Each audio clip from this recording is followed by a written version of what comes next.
Bom, e para falar um pouco mais como você de casa pode incluir esses limites às crianças, eu converso agora com a psicóloga Ivana Teles. Bom dia, doutora. Obrigado pela presença. Bom dia para você que vai começar o dia com a gente também. Quando a gente fala sobre limites, quais são os erros mais comuns que os pais acabam cometendo? Bom, um ponto que a gente percebe que às vezes acontece bastante é um pai colocar uma forma de limite e o outro pai, no caso a mãe, por exemplo, colocar uma outra forma. Eita. E aí nós percebemos que existem limites diferentes. E aí a criança que está dentro dessa situação, primeiramente vai se sentir confusa. Qual limite eu devo seguir?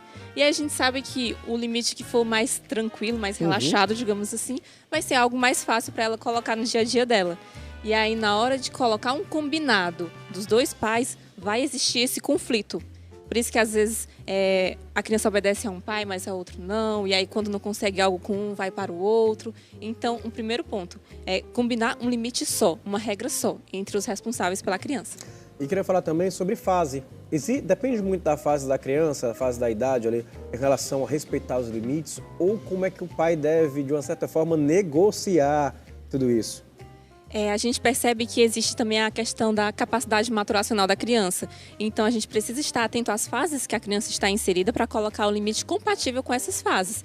Por exemplo, se eu sei que uma criança ainda está aprendendo os valores a partir dos 3, 5 anos mais ou menos, você não vai ter esse diálogo com uma criancinha menor de 1 ano e pouco. Você vai realmente colocar aquele limite, tirar ela da situação perigosa quando ela está inserida, por exemplo. E qual a melhor forma de começar a colocar esses limites? Como é que os pais devem conversar com essa criança? Porque às vezes um limite é um não. E nem muitas vezes a criança quer aceitar esse não. Não quer sair do ambiente que ela está sendo agradável para ela. Aí vai depender de muita negociação em relação a tudo isso que vai acontecer. O não já é uma palavra que deve ser evitada ou ele é importante? O não, ele é importante desde que você consiga colocar ele de forma equilibrada. Quando a gente coloca muito não, a gente está banalizando esse não também. Aí é um ponto importante. Fora que a gente está induzindo, sem perceber, a criança para aquela situação do não. Não faça isso, não faça aquilo, não faça aquilo outro. A gente está colocando essa situação mais presente na cabeça da criança. E aí a gente pode fazer um direcionamento nesses momentos para outras coisas que a gente pode colocar a criança para fazer. Ter a conversa é um ponto importante que você falou, porque se é colocado um limite e não é justificado, essa criança pode ficar com aquele sentimento de por quê? De se sentir injustiçado mesmo.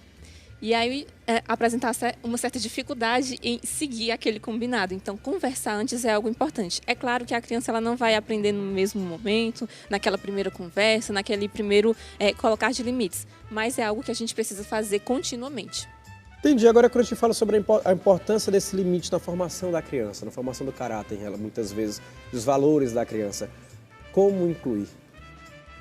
Realmente, pela conversa é um ponto importante. A gente colocar nas pequenas situações do dia a dia, aproveitar esses momentos que podem parecer conflituosos para as pessoas que estão inseridas com aquela criança naquele momento, aproveitar a nosso favor mesmo de ter aqueles momentos de diálogo, colocar determinadas regras, ver o que poderia ter sido feito, começar a estimular esse tipo de conscientização na criança. Por quê? Porque quando a gente não tem esses limites bem estabelecidos dentro da gente, o que vai acontecer? Nós não vamos desenvolver as nossas habilidades com a frustração. E aí a gente sabe que é algo muito importante na vida adulta. Eu vou incluir uma pergunta que não está no meu roteiro, mas é o seguinte, muitas vezes existe um padrão que o pai quer ou a mãe quer que a criança venha seguir. E a criança acaba não sendo um pouco ela. Não por respeito e nem por entender o limite, mas por medo ou muitas vezes que, por exemplo, antigamente aquelas agendas escolares, né, que vê um comportamento, hoje eu não sei se ainda vem, se é excelente, se é muito bom, se é bom. E depende muito do dia da criança. E o pai cobra muitos que vem com uma excelência. E isso pode trazer algum tipo de dano se for tratado da forma do medo e não da questão de uma conversa? Justamente, porque quando você está colocando medo na criança, ela não está respeitando o limite por respeito a você, mas porque ela teme a você. Só que essa criança um dia vai crescer e esse medo também vai parar com o tempo. E aí, que tipo de relação eu quero construir com meu filho, com a minha filha, na base do medo? Que não é até essa reflexão. Sim. Quais são as dicas que a senhora está em casa? Pode deixar para quem está em casa agora, para quem nunca diz não e para quem não dá limite? Quais são as consequências que a gente pode falar em relação a isso?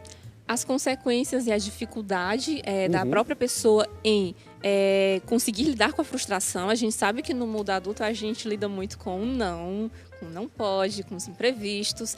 E aí, quando lá na infância eu não consegui lidar muito bem com isso, eu vou precisar de alguma forma lidar na vida adulta. E aí isso gera até uma desestabilização emocional muitas vezes.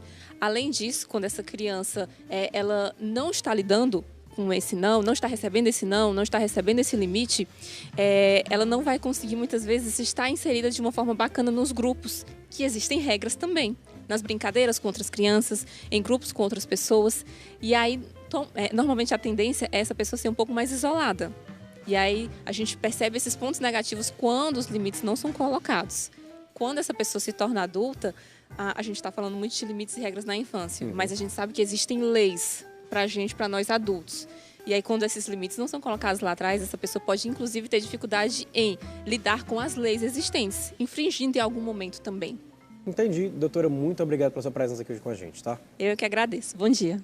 Olha, para vocês de casa, eu vou para uma rápida pausa, mas no próximo bloco eu tô de volta. E já pescando aqui meu roteiro, ó, vamos falar sobre robótica e também Cláudia Tavares vai estar com a gente aqui hoje com muitas dicas elegantes para você. Não sai daí. Ah, lembrando, tá? A TV União está com vagas abertas para os novos profissionais da comunicação.